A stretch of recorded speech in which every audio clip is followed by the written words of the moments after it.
Célébré le 12 Rabi Awwal, le troisième mois du calendrier lunaire, le Maoulid a réuni cette année à la grande mosquée de la Riviera Golf, imams, prédicateurs, guides religieux et fidèles autour de la problématique contribution de l'islam pour des élections apaisées. Pour les responsables du COSIM, Conseil supérieur des imams, des mosquées des affaires islamiques en Côte d'Ivoire, il s'agit de saisir l'opportunité de cette nuit qui commémore la naissance du prophète de l'islam, le prophète Mohammed, paix et salut de Dieu sur lui, pour sensibiliser les populations vivant en Côte d'Ivoire sur la nécessité de préserver la paix pendant et après l'élection présidentielle du 31 octobre prochain. Jeunes catholiques, jeunes protestants, jeunes musulmans, donnez-vous la main pour préserver la paix dans notre pays. Chers frères, chères sœurs, notre pays se trouve à la veille d'échéances importantes.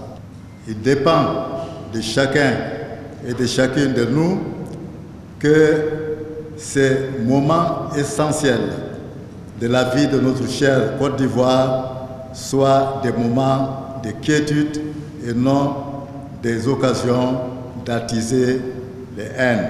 Cette nuit spirituelle a bénéficié du soutien du Premier ministre, chef du gouvernement, ministre de la Défense, Ahmed Bakayoko, représentant le président de la République, Alassane Ouattara. Le message du chef de l'État, transmis par le ministre de la Sécurité, Vagondo Diomandé. Voudrais-je inviter, au nom de son Excellence, Monsieur le Président de la République, les éminents guides religieux, ici présents, à davantage de prières et d'intercession à l'occasion de cette importante nuit de la commémoration de l'anniversaire du prophète, afin que la Côte d'Ivoire, notre beau pays, traverse l'échéance du 31 octobre prochain dans la paix, la quiétude et la fraternité. Louanges, invocations, prières et bénédictions pour la cohésion, la stabilité et le développement de la Côte d'Ivoire. Des temps forts qui ont également meublé cette fête du Maoulid 2020-1442 Égir.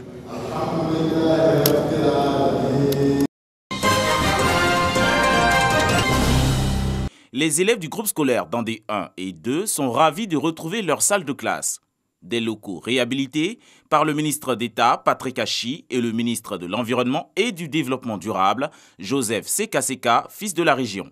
La chefferie traditionnelle et le corps enseignant ont reçu symboliquement les clés de l'établissement rénové des mains du ministre Joseph Sekaseka.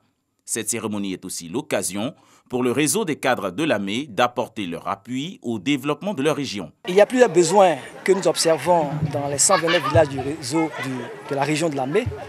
Et à ce propos, lorsque nous constatons un besoin important, nous recherchons auprès des cadres, auprès des ministres qui font partie du réseau, des financements pour pouvoir donc soulager les populations. Le ministre a exhorté les populations à utiliser à bon escient ces infrastructures pour le progrès du village. Nous avons vu que du beau travail a été fait, les classes sont pimpantes et nous avons remis les clés à Madame l'instructrice. Nous sommes assurés que les enfants, nos enfants, pourront étudier, apprendre dans des conditions idéales pour que demain ils puissent être la relève en étant des cadres de haut niveau pour ce village, pour ce département et pour la Côte d'Ivoire en général. La rénovation du groupe scolaire Dandé s'inscrit dans le cadre d'un vaste programme de réhabilitation des infrastructures orientées par les cadres de la région de l'AME.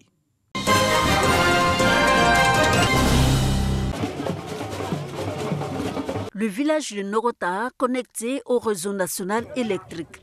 La mise sous tension est effectuée par le ministre de la fonction publique Issa Coulibaly. Ce gros village de plus de 2000 âmes vient compléter à 53 le nombre total de villages du département de Dikodougou qui bénéficient de l'électricité. Quand nous venions ici, en 2012, il n'y avait que 6 villages électrifiés sur 60 villages que compte le département, soit un taux seulement de 16,70% de taux de couverture. Et accéder à la lumière, c'est accéder à la modernité.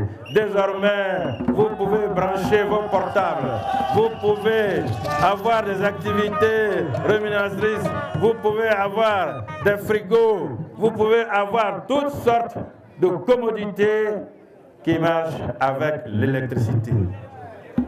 Cette électricité tant attendue qui sort le canton Kouflo de l'obscurité est savourée par les populations. Monsieur le ministre, tous les villages reliés au réseau électrique, par ma voix, vous charge de transmettre à son Excellence M. Alassane Ouattara qu'à travers cet acte, il vient de sortir tous les villages des ténèbres pour les embarquer dans son train de développement qu'il conduit depuis son accession au pouvoir, car avec l'électrification, tout est possible. L'électrification de Norota s'inscrit dans le vaste projet d'électrification du gouvernement qui prend en compte toutes les localités de plus de 500 habitants.